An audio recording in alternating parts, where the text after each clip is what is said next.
2.5 inch तो लैके 3 इंची साइज PVC पाइप नूं ड्रेन वेस्ट पाइप के तौर पर वरत्या जाता है। साइड ते होदियां बना के इस पाइप नूं फिट किया जाता है।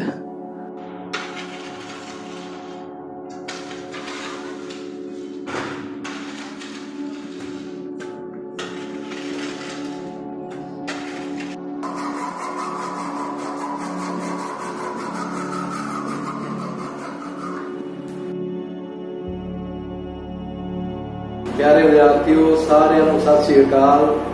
ਅੱਜ ਆਪਾਂ ਤੁਹਾਨੂੰ ਘਰੇਲੂ ਪਲੰਬਿੰਗ ਵਿੱਚ ਵਰਤੀਆਂ ਜਾਣ ਵਾਲੀਆਂ ਪਾਈਪਾਂ ਬਾਰੇ ਜਾਣਕਾਰੀ ਦੇਣ ਜਾ ਰਹੇ ਹਾਂ। ਪਲੰਬਿੰਗ ਵਿੱਚ ਅਕਸਰ 9 ਪ੍ਰਕਾਰ ਦੀਆਂ ਪਾਈਪਾਂ ਦੀ ਵਰਤੋਂ ਕੀਤੀ ਜਾਂਦੀ ਹੈ, ਜਿਨ੍ਹਾਂ ਵਿੱਚੋਂ ਘਰੇਲੂ ਪਲੰਬਿੰਗ ਵਿੱਚ 4 ਮੁੱਖ ਤੌਰ ਤੇ ਵਰਤੀਆਂ ਜਾਂਦੀਆਂ ਹਨ, ਜਿਨ੍ਹਾਂ ਦੇ ਨਾਮ ਇਸ ਪ੍ਰਕਾਰ ਹਨ।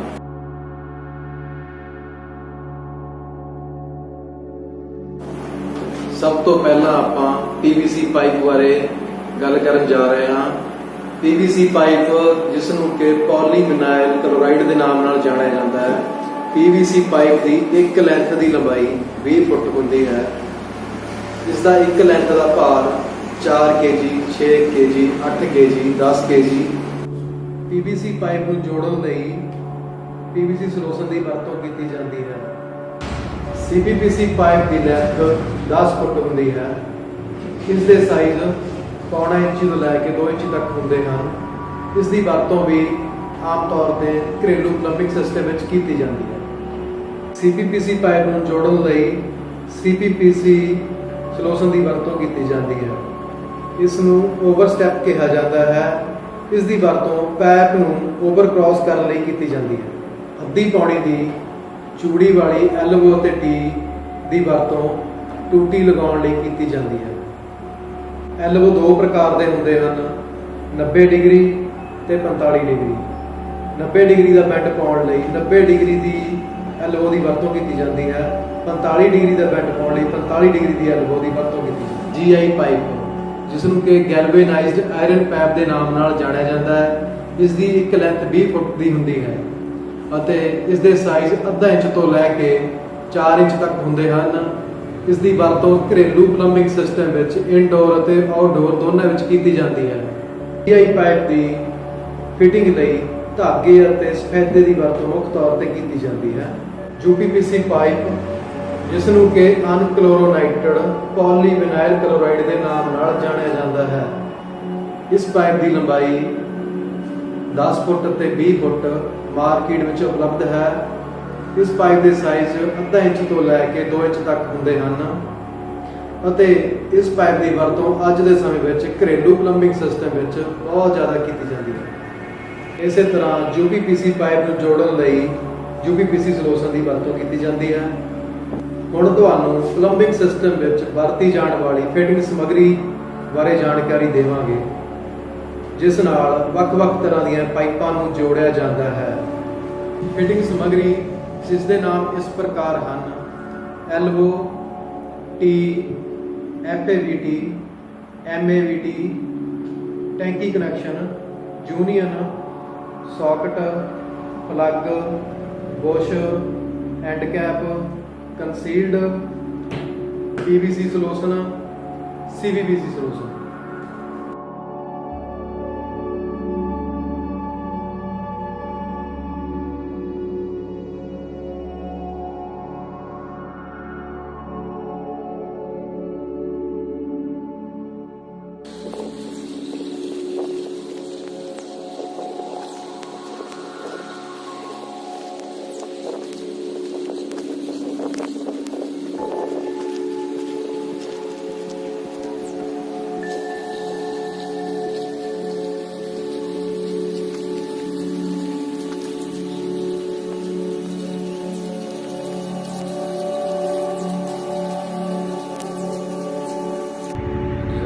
जी मैं Sukhwinder Singh vocational trainer Balpur school Fatehgarh साहब।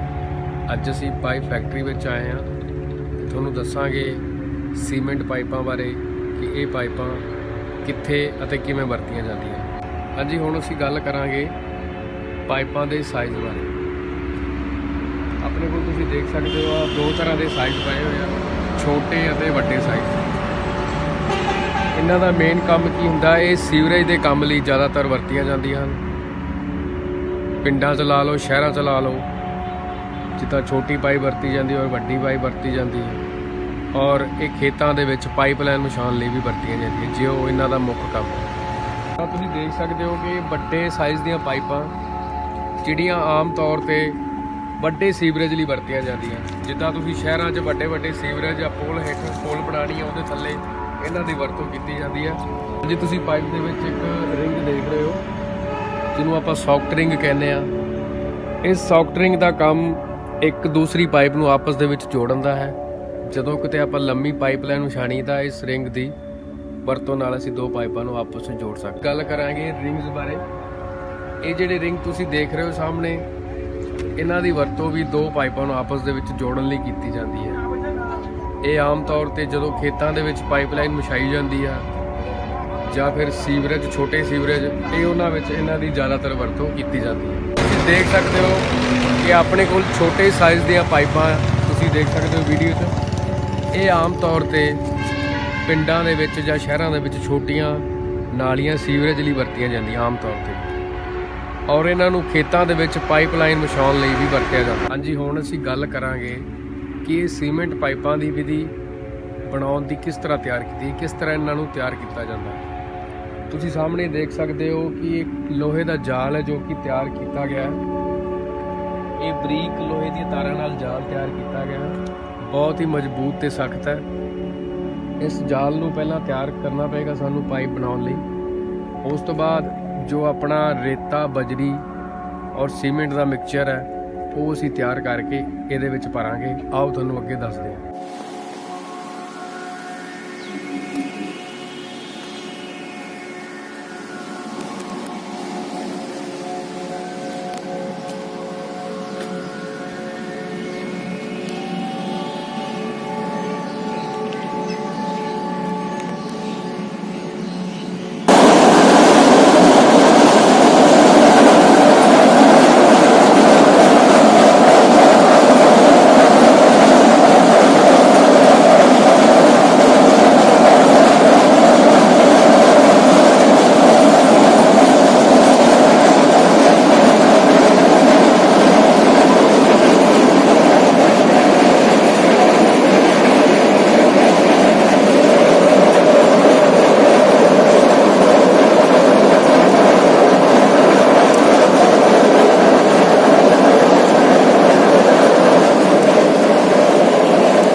ਜਾਲ ਤੋਂ ਬਾਅਦ ਤੁਸੀਂ ਦੇਖ ਸਕਦੇ ਹੋ ਸਾਡੇ ਕੋਲ ਲੋਹੇ ਦੀ ਪਨੀ ਹੈ, ਜਿਹਨੂੰ ਅਸੀਂ ਫਰਮਾ ਕਹਿੰਦੇ ਹਾਂ।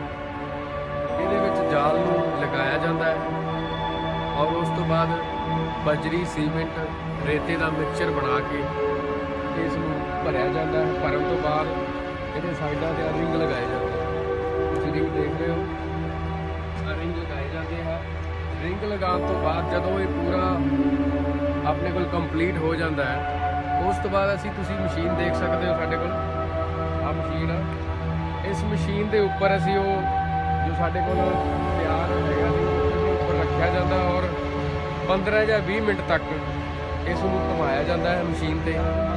ਘੁਮਾਉਣ ਤੋਂ ਬਾਅਦ ਫਿਰ ਅਸੀਂ ਉਹਨੂੰ ਉੱਦਾਂ ਹੀ ਬੰਦ ਕਰਕੇ ਰੱਖ ਦਿੰਦੇ ਹਾਂ, ਜਿਹਦੇ ਨਾਲ ਇਹ 2 ਜਾਂ 3 ਦਿਨ ਤੱਕ ਇੱਦਾਂ ਹੀ ਰਹਿੰਦੇ ਆ।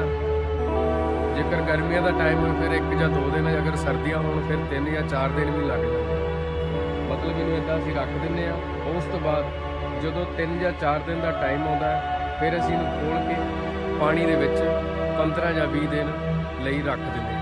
ਆਓ ਤੁਹਾਨੂੰ ਅੱਗੇ ਦਿਖਾਉਣੇ ਆ ਕਿ ਪਾਈਪਾਂ ਖੁੱਲ੍ਹਣ ਤੋਂ ਬਾਅਦ ਉਹਨਾਂ ਨੂੰ ਪਾਣੀ ਦੇ ਵਿੱਚ ਕਿਵੇਂ ਰੱਖਿਆ ਜਾਂਦਾ। ਹਾਂਜੀ, ਹੁਣ ਤੁਸੀਂ ਦੇਖ ਸਕਦੇ ਹੋ ਸਾਹਮਣੇ ਰਿੰਗ ਆ ਜਿਹਦੇ ਵਿੱਚ ਪਾਈਪ ਦੇ ਜਾਲ ਔਰ ਸਮੱਗਰੀ ਨੂੰ ਭਰਿਆ ਗਿਆ ਸੀ ਔਰ ਮਸ਼ੀਨ ਤੇ ਘੁਮਾ ਕੇ ਇਹਨੂੰ 4 ਜਾਂ 5 ਦਿਨ ਲਈ ਰੱਖਿਆ ਗਿਆ ਸੀ। ਤਾਂ ਤੁਸੀਂ ਦੇਖ ਸਕਦੇ ਹੋ ਪਾਈਪ ਦੀ ਜਿਹੜਾ ਸਾਈਜ਼ ਹੈ ਉਹ ਬਿਲਕੁਲ ਤਿਆਰ ਆ ਆਪਣੇ ਕੋਲ, ਠੀਕ ਹੈ। ਹੁਣ ਇਹਦੇ ਉੱਪਰ ਨਟ ਬੋਲਟ ਲੱਗੇ ਹੁੰਦੇ ਆ। ਇਹ ਪੂਰੇ ਸੈੱਟ ਨੂੰ ਖੋਲ੍ਹਿਆ ਜਾਂਦਾ ਹੈ। ਖੋਲ੍ਹਣ ਤੋਂ ਬਾਅਦ ਤੁਸੀਂ ਸਾਹਮਣੇ ਦੇਖ ਸਕਦੇ ਹੋ ਆਪਣੇ ਕੋਲ ਕਾਫੀ ਪਾਈਪਾਂ ਪਈਆਂ। ਖੋਲ੍ਹਣ ਤੋਂ ਬਾਅਦ ਇਹਨਾਂ ਨੂੰ ਤਲਾਬ ਦੇ ਵਿੱਚ ਰੱਖਿਆ ਜਾਂਦਾ ਹੈ 15 ਜਾਂ 20 ਦਿਨ ਲਈ। ਉਸ ਤੋਂ ਬਾਅਦ ਇਹ ਆਪਣੀ ਪੂਰੀ ਮਜ਼ਬੂਤੀ ਨਾਲ ਤਿਆਰ ਹੋ ਜਾਂਦੀਆਂ ਹਨ। ਤਿਆਰ ਹੋਣ ਤੋਂ ਬਾਅਦ ਫਿਰ ਇਹਨਾਂ ਨੂੰ ਅਸੀਂ ਸੀਵਰੇਜ ਲਈ, ਚਾਹੇ ਖੇਤਾਂ 'ਚ ਪਾਈਪਲਾਈਨ ਲਈ, ਚਾਹੇ ਕਿਤੇ ਹੋਰ ਕੰਮ ਲਈ ਇਹਨਾਂ ਨੂੰ ਵਰਤ ਸਕਦੇ ਹਾਂ। ਅਸੀਂ ਤੁਹਾਨੂੰ ਪਲੰਬਿੰਗ ਸਿਸਟਮ ਦੀਆਂ ਬੋਰਵੈਲ ਦੀਆਂ ਪਾਈਪਾਂ ਬਾਰੇ ਜਾਣਕਾਰੀ ਦੇਣ ਜਾ ਰਹੇ ਹਾਂ। ਇਹ ਪਾਈਪਾਂ ਕਾਸਟ ਆਇਰਨ ਮਟੀਰੀਅਲ ਦੀਆਂ ਬਣੀਆਂ ਹੁੰਦੀਆਂ ਹਨ ਅਤੇ ਇਹਨਾਂ ਦੇ ਸਿਰੇ 'ਤੇ ਇੱਕ ਫਲੈਂਜ ਬਣਾਇਆ ਜਾਂਦਾ ਹੈ। ਫਲੈਂਜ ਦੇ ਵਿੱਚ ਨਟਾਂ ਨਾਲ ਇਸ ਨੂੰ ਟਾਈਟ ਕੀਤਾ ਜਾਂਦਾ ਹੈ ਔਰ ਇਸ ਦਾ 8 ਇੰਚੀ ਡਾਇਆ ਹੁੰਦਾ ਹੈ। ਇੱਕ ਪਾਈਪ ਦੀ ਲੰਬਾਈ 10 ਫੁੱਟ ਦੀ ਹੁੰਦੀ ਹੈ ਅਤੇ ਜਦੋਂ ਦੋ ਪਾਈਪਾਂ ਨੂੰ ਆਪਸ ਵਿੱਚ ਜੋੜਿਆ ਜਾਂਦਾ ਹੈ ਇਸ ਦੇ ਵਿੱਚ ਇੱਕ ਰਬੜ ਦਾ ਫਲੈਂਜ ਫਿੱਟ ਕੀਤਾ ਜਾਂਦਾ ਹੈ ਤਾਂ ਕਿ ਬੋਰਵੈਲ ਕਰਨ ਵੇਲੇ ਪਾਈਪਾਂ ਹਵਾ ਨਾ ਲੈਣ।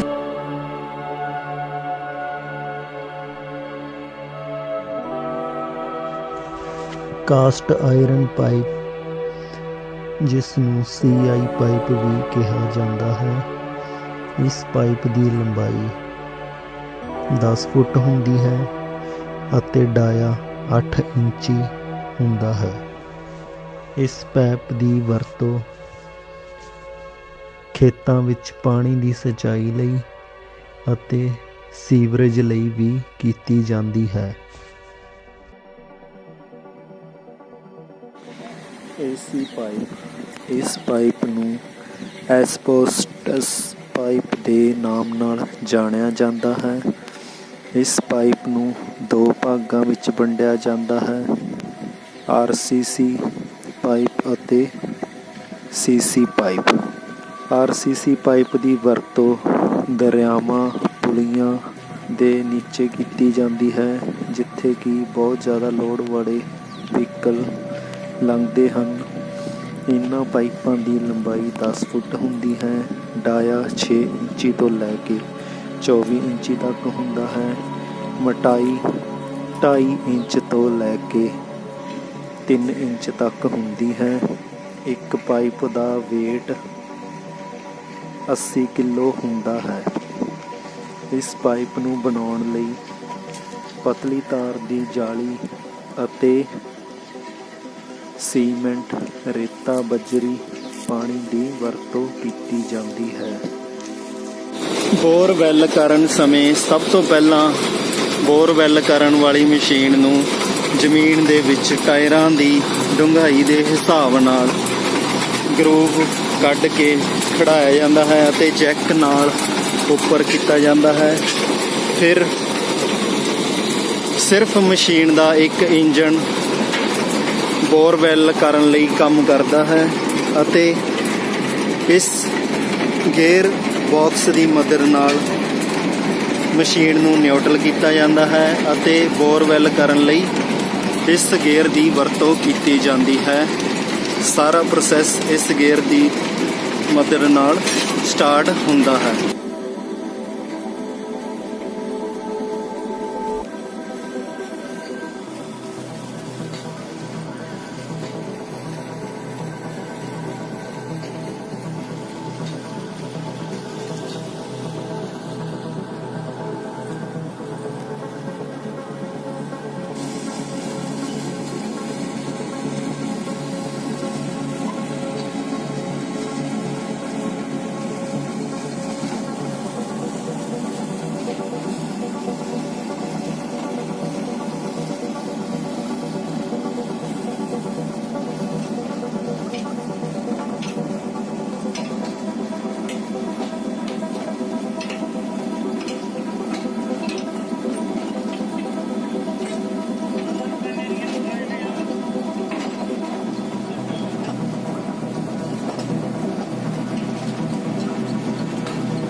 ਬੋਰਵੈਲ ਕਰਨ ਦੀ ਲਿਮਟ 1500 ਵੀ ਹੁੰਦੀ ਹੈ, 2000 ਵੀ ਹੁੰਦੀ ਹੈ, ਪਰ ਇਹ 1000 ਫੁੱਟ ਦਾ ਬੋਰ ਕੀਤਾ ਜਾ ਰਿਹਾ ਹੈ, ਜਿਸ ਦੀ ਮਦਦ ਨਾਲ ਅਸੀਂ 80 ਪਾਈਪਾਂ ਦੀ ਵਰਤੋਂ ਕਰਾਂਗੇ ਅਤੇ 24 ਇੰਚ ਦਾ ਬਰਮਾ ਗਰਾਊਂਡ ਲੈਵਲ ਤੇ ਲਗਾ ਕੇ ਇਸ ਦੇ ਉੱਪਰ 10-10 ਫੁੱਟ ਦੀਆਂ ਲਾਈਨਾਂ ਲਗਾਵਾਂਗੇ। ਇੱਕ 10 ਫੁੱਟ ਦੀ ਲੈਂਥ 10 ਫੁੱਟ ਦਾ ਜੋ ਬੋਰ ਵੈਲ ਕਰਦੀ ਹੈ ਉਸ ਦੇ ਲਈ 1 ਘੰਟਾ ਲੈਂਦੀ ਹੈ। ਜਿਸ ਤਰ੍ਹਾਂ ਪਾਈਪਾਂ ਦੀ ਲੰਬਾਈ ਵਧੀ ਜਾਂਦੀ ਹੈ ਉਸੇ ਤਰ੍ਹਾਂ ਬੋਰਵੈਲ ਕਰਨ ਨੂੰ ਟਾਈਮ ਲੱਗਦਾ ਰਹਿੰਦਾ ਹੈ। ਰਿਫਟ ਬਾਰੇ ਦੱਸਣ ਜਾ ਰਹੇ ਹਾਂ। ਇਸ ਨੂੰ ਕਿ ਰਿਫਟ ਦੇ ਨਾਮ ਨਾਲ ਜਾਣਿਆ ਜਾਂਦਾ ਹੈ। ਇਸ ਦੀ ਮਦਦ ਨਾਲ 15 ਫੁੱਟ ਸੁੱਕਾ ਬੋਰ ਕੀਤਾ ਜਾਂਦਾ ਹੈ। ਸਭ ਤੋਂ ਪਹਿਲਾਂ ਮਸ਼ੀਨ ਤੇ ਇਸ ਨੂੰ ਫਿੱਟ ਕੀਤਾ ਜਾਂਦਾ ਹੈ ਅਤੇ ਸੁੱਕਾ ਬੋਰ ਇਸ ਦੀ ਮਦਦ ਨਾਲ ਕੀਤਾ ਜਾਂਦਾ ਹੈ। ਕਰਨ ਦਾ ਪ੍ਰੋਸੈਸ ਸਭ ਤੋਂ ਪਹਿਲਾਂ 25 ਫੁੱਟ ਬੋਰ ਕੀਤਾ ਜਾਂਦਾ ਹੈ। 25 ਫੁੱਟ ਬੋਰ ਕਰਨ ਦੇ ਲਈ ਆਪਾਂ ਇੱਕ ਕਾਸਟ ਆਇਰਨ ਪਾਈਪ ਦੀ ਲੈਂਥ ਨੂੰ ਚੈੱਕ ਨਾਲ ਜੋੜਾਂਗੇ। ਟੋਚਨ ਵਾਲੀ ਜੋ ਵਾਇਰ ਦਿਖ ਰਹੀ ਹੈ, ਵਾਇਰ ਦੀ ਮਦਦ ਨਾਲ ਅਤੇ ਬੇਰਾਂ ਦੀ ਮਦਦ ਨਾਲ ਇਸ ਨੂੰ ਉੱਪਰ ਉਠਾ ਕੇ ਇਸ ਦੇ ਟੈਂਕ ਖੋਲ੍ਹ ਕੇ ਜਿਹੜਾ ਬੋਰਵੈਲ ਵਾਲਾ ਪੁਆਇੰਟ ਹੈ ਜਿੱਥੋਂ ਕਿ ਪਾਣੀ ਰਿਲੀਜ਼ ਹੋ ਰਿਹਾ ਹੈ ਇਸ ਨੂੰ ਖੋਲ੍ਹ ਕੇ ਪਾਈਪ ਕੱਸ ਦਿੱਤੀ ਜਾਂਦੀ ਹੈ ਅਤੇ ਹੌਲੀ ਹੌਲੀ ਪਾਈਪ ਧਰਤੀ ਦੇ ਵਿੱਚ ਜਾਂਦੀ ਹੈ। ਧਰਤੀ ਦੇ ਵਿੱਚ ਵੀ ਐਂਟੀ ਕਲੌਕਵਾਈਜ਼ ਦੇ ਘੁੰਮਦਾ ਰਹਿੰਦਾ ਹੈ। ਜੇਕਰ ਆਪਾਂ ਇਸ ਮਸ਼ੀਨ ਤੇ ਚੈਨ ਨਹੀਂ ਲਗਾਉਂਦੇ ਤਾਂ ਕਈ ਵਾਰੀ ਕੀ ਆ ਇਹ ਹਵਾ ਲੈਣ ਲੱਗ ਜਾਂਦਾ ਹੈ। ਹਵਾ ਲੈਣ ਦੀ ਸੂਰਤ ਵਿੱਚ ਆਪਾਂ ਮਿੱਟੀ ਦਾ ਗਾੜਾ ਘੋਲ ਬਣਾ ਕੇ ਇੱਕ ਡੱਬਾ ਇਹਦੇ ਵਿੱਚ ਪਾਉਂਦੇ ਰਹਿੰਦੇ ਹਾਂ ਤਾਂ ਕਿ ਮਸ਼ੀਨ ਨੂੰ ਹਵਾ ਨਾ ਲਵੇ ਅਤੇ ਜਿਹੜਾ ਆਪਣਾ ਬੋਰ ਆ ਆਸਾਨੀ ਨਾਲ ਹੋ ਜਾਵੇ। 25 ਫੁੱਟ ਤੱਕ ਜਿਹੜਾ ਬੋਰ ਕੀਤਾ ਜਾਂਦਾ ਹੈ ਉਹ ਬਹੁਤ ਹੀ ਆਸਾਨੀ ਨਾਲ ਹੋ ਜਾਂਦਾ ਹੈ ਅਤੇ ਜਿਵੇਂ ਬੋਰਵੈਲ ਮਸ਼ੀਨ ਦੀ ਪਾਈਪਾਂ ਦੀ ਲੈਂਥ ਵੱਧਦੀ ਜਾਂਦੀ ਹੈ ਉਸੇ ਤਰ੍ਹਾਂ ਬੋਰਵੈਲ ਕਰਨ ਵਿੱਚ ਥੋੜ੍ਹਾ ਟਾਈਮ ਵੱਧਦਾ ਜਾਂਦਾ ਹੈ ਅਤੇ ਅੱਧੇ ਘੰਟੇ ਵਿੱਚ ਸਿਰਫ ਆਪਣਾ ਕੀ ਆ 200 ਫੁੱਟ ਤੱਕ ਬੋਰ ਹੋ ਜਾਂਦਾ ਹੈ।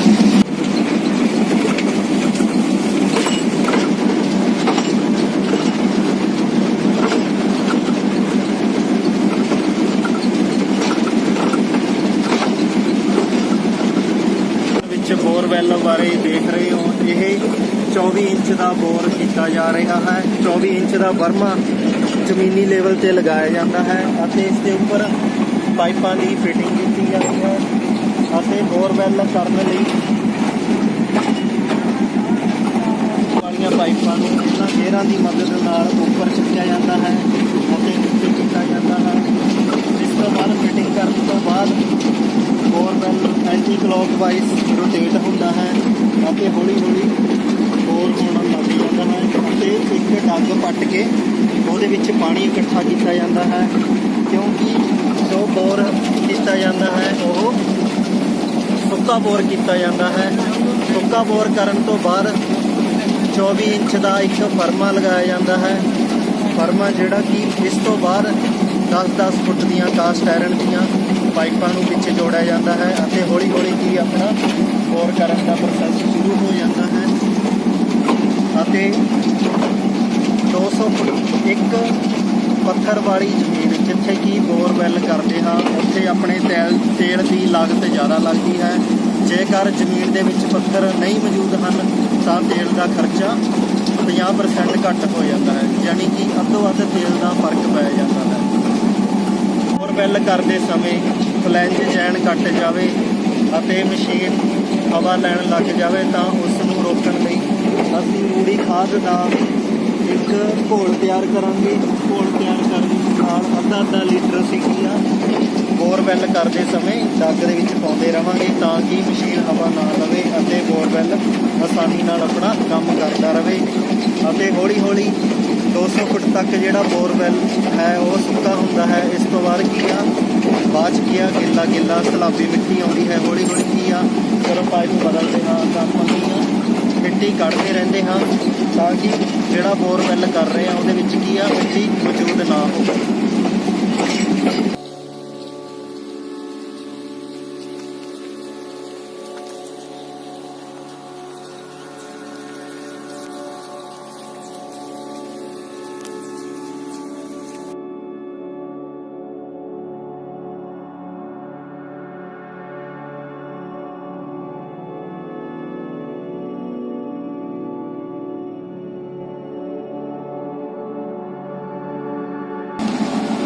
ਘੱਟ 15 ਜਾਂ 20 ਦਿਨ ਵੀ ਲੱਗ ਜਾਂਦੇ ਹਨ ਅਤੇ ਬੋਰਵੈਲ ਮਸ਼ੀਨ 1000 ਫੁੱਟ ਦੇ ਲੈਵਲ ਤੱਕ ਬੋਰਵੈਲ ਕਰਨ 'ਤੇ ਇਹ 1,40,000 ਰੁਪਏ ਦਾ ਤੇਲ ਖਾ ਜਾਂਦੀ ਹੈ। ਅਤੇ ਜੇਕਰ ਜ਼ਮੀਨੀ ਲੈਵਲ 'ਤੇ ਕੋਈ ਵੀ ਸਿੱਲ ਜਾਂ ਪੱਥਰ ਵਾਲੀ ਜ਼ਮੀਨ ਨਹੀਂ ਹੈ ਤਾਂ ਇਸ ਦਾ ਖਰਚਾ 70,000 ਰੁਪਏ ਆਉਂਦਾ ਹੈ, ਜੋ ਕਿ ਬਹੁਤ ਜ਼ਿਆਦਾ ਅੰਤਰ ਵਿੱਚ ਸਹੀ ਸਾਬਿਤ ਹੁੰਦਾ ਹੈ।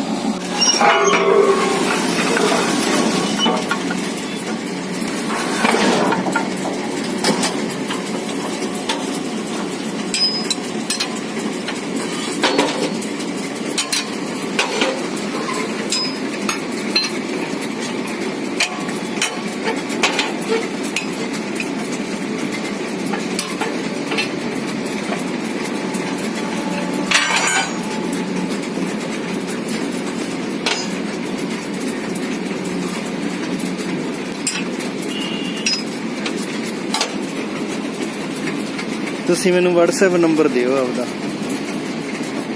ਲਿਖ ਲੈਣਾ ਦੇ ਉਹਦੇ ਵਿੱਚ ਭੇਜ ਦਿਓ।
दस फुट की लेंथ द्वारा बोरवैल कंप्लीट करन तो बाद पाइप नूं बाहर टोचन पाइप की मदद नाल कढ़िया जा रहा है।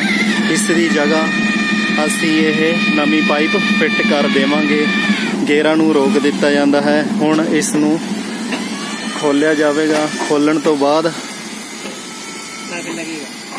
नवा पाइप लगाया जावेगा।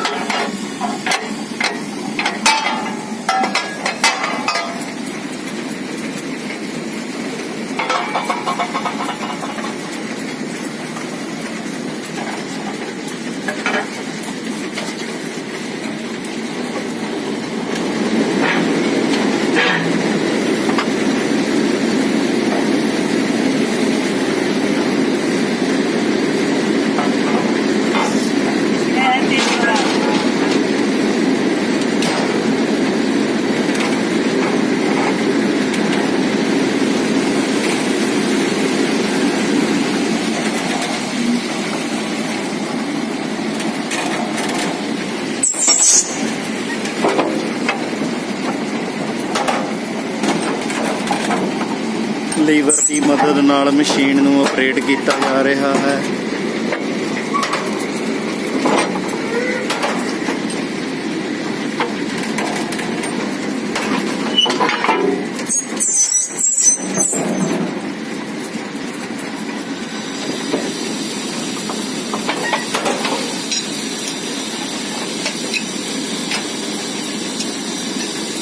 ਅਤੇ ਨਟ ਬੋਲਟਾਂ ਨੂੰ ਖੋਲ ਕੇ ਫਲੈਂਜ ਨੂੰ ਅਲੱਗ-ਅਲੱਗ ਕਰਕੇ ਇਸ ਦੇ ਉੱਪਰ ਨਵੀਂ ਪਾਈਪ ਫਿੱਟ ਕਰ ਦਿੱਤੀ ਜਾਵੇਗੀ।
ਜੇਕਰ ਜ਼ਮੀਨੀ ਲੈਵਲ ਤੇ ਪੱਥਰ ਜਾਂ ਵੱਡੀ ਚੀਜ਼ ਜਾਂ ਕੋਈ ਸਿੱਲ ਲੋਹੇ ਦੀ ਆ ਜਾਵੇ ਤਾਂ ਬੋਰਵੈਲ ਕਰਨ ਦੀ ਪਰੇਸ਼ਾਨੀ ਨੂੰ ਦੂਰ ਕਰਨ ਲਈ ਅਸੀਂ ਪਾਈਪਾਂ ਨੂੰ ਬਾਹਰ ਕੱਢ ਕੇ ਖੋਲ੍ਹ ਦੇਵਾਂਗੇ। ਖੋਲ੍ਹਣ ਤੋਂ ਬਾਅਦ ਜਿੱਥੇ 24 ਇੰਚ ਦਾ ਬਰਮੇ ਨੂੰ ਫਿੱਟ ਕੀਤਾ ਜਾਂਦਾ ਹੈ ਉਸ ਨੂੰ ਵੀ ਖੋਲ੍ਹ ਕੇ ਅਸੀਂ ਇੱਕ 3.5 ਫੁੱਟ ਦੀ, ਜਿਸ ਦੇ ਸਿਰੇ ਦੇ ਫਲੈਂਜ ਬਣਿਆ ਹੁੰਦਾ ਹੈ ਅਤੇ ਵਿੱਚ ਗਰਾਰੀਆਂ, ਕਟਰ ਗਰਾਰੀਆਂ ਲੱਗੀਆਂ ਹੁੰਦੀਆਂ ਹਨ, ਉਹਨੂੰ ਫਿੱਟ ਕਰਕੇ ਅਸੀਂ ਦੁਬਾਰਾ ਤੋਂ ਬੋਰਵੈਲ ਮਸ਼ੀਨ ਨੂੰ ਰੋਟੇਟ ਕਰਾਂਗੇ, ਜਿਸ ਦੀ ਮਦਦ ਨਾਲ ਜਿੰਨੇ ਵੀ ਪੱਥਰ ਜਾਂ ਸਿੱਲ ਆ ਜਾਂਦੇ ਨੇ ਉਹਨਾਂ ਨੂੰ ਅਸੀਂ ਇਸ ਦੀ ਮਦਦ ਨਾਲ ਕਟਿੰਗ ਕਰ ਦੇਵਾਂਗੇ। ਜੋ ਕਿ ਜਿਸ ਤਰ੍ਹਾਂ ਨੀਚੇ ਹੌਲੀ ਹੌਲੀ ਬੋਰ ਹੁੰਦਾ ਰਹਿੰਦਾ ਹੈ ਅਤੇ ਪਾਣੀ ਜੋ ਕਿ ਬੋਰਵੈਲ ਮਸ਼ੀਨ ਦੁਆਰਾ ਬਾਹਰ ਕੱਢਿਆ ਜਾਂਦਾ ਹੈ, ਉਸੇ ਪਾਣੀ ਨੂੰ ਬੋਰਵੈਲ ਕਰਦੇ ਸਮੇਂ ਆਪਾਂ ਯੂਟੀਲਾਈਜ਼ ਕਰ ਲੈਂਦੇ ਹਾਂ। ਯਾਨੀ ਕਿ ਰੋਟੇਸ਼ਨ ਪਾਲਿਸੀ ਦੇ ਵਿੱਚ ਇਸ ਪਾਣੀ ਦੀ ਵਰਤੋਂ ਕੀਤੀ ਜਾਂਦੀ ਹੈ। ਪਹਿਲਾਂ ਇਸ ਮਸ਼ੀਨ ਦੁਆਰਾ 1000 ਫੁੱਟ ਦਾ ਬੋਰ ਪਥਰਾੜ ਵਾਲੀ ਜ਼ਮੀਨ ਵਿੱਚ ਕੀਤਾ ਗਿਆ ਸੀ, ਉੱਥੋਂ ਵਾਲਾ ਪਾਣੀ ਦੁਬਾਰਾ ਇਸ ਡੱਗ ਵਿੱਚ ਵਰਤੋਂ ਕੀਤਾ ਜਾ ਰਿਹਾ ਹੈ। ਉਸੇ ਪਾਣੀ ਨੂੰ ਮਸ਼ੀਨ ਦੁਬਾਰਾ ਬਾਹਰ ਕੱਢ ਰਹੀ ਹੈ ਅਤੇ ਫਿਰ ਦੁਬਾਰਾ ਪਾਣੀ ਪਾਈਪ ਬੋਰਵੈਲ ਦੇ ਵਿੱਚ ਜਾ ਰਿਹਾ ਹੈ। ਜਿੱਥੇ ਆਪਣਾ 1000 ਫੁੱਟ ਤੱਕ ਲਿਮਟਿਡ ਬੋਰ ਹੋ ਗਿਆ, ਉੱਥੇ ਇਸ ਤੋਂ ਨੀਚੇ ਜੇਕਰ ਪਾਣੀ ਆ ਜਾਵੇ ਤਾਂ ਜ਼ਮੀਨ ਆਪਣੀ ਮਸ਼ੀਨ ਵੀ ਡੁੱਬ ਸਕਦੀ ਹੈ। ਇਹਨਾਂ ਚੀਜ਼ਾਂ ਦਾ ਬਹੁਤ ਜ਼ਿਆਦਾ ਧਿਆਨ ਰੱਖਣਾ ਚਾਹੀਦਾ ਹੈ ਕਿ ਜੋ ਬੋਰਵੈਲ ਦੀ ਲਿਮਟ ਹੈ ਉਸ ਦੀ ਸਭ ਤੋਂ ਪਹਿਲਾਂ ਜਾਂਚ ਪੜਤਾਲ ਕੀਤੀ ਜਾਵੇ। ਪਾਣੀ ਦਾ ਲੈਵਲ ਕਿੰਨੇ 1000 ਫੁੱਟ ਤੱਕ ਹੈ, ਉਸ ਤੋਂ ਉੱਪਰ ਹੀ ਬੋਰਵੈਲ ਕੀਤਾ ਜਾਂਦਾ ਹੈ। ਪਲੰਬਿੰਗ ਵਿਸ਼ੇ ਨਾਲ ਸੰਬੰਧਿਤ ਹੋਰ ਜਾਣਕਾਰੀ ਤੁਹਾਨੂੰ ਅਗਲੀ ਵੀਡੀਓ ਰਾਹੀਂ ਦਿੱਤੀ ਜਾਵੇਗੀ। ਧੰਨਵਾਦ।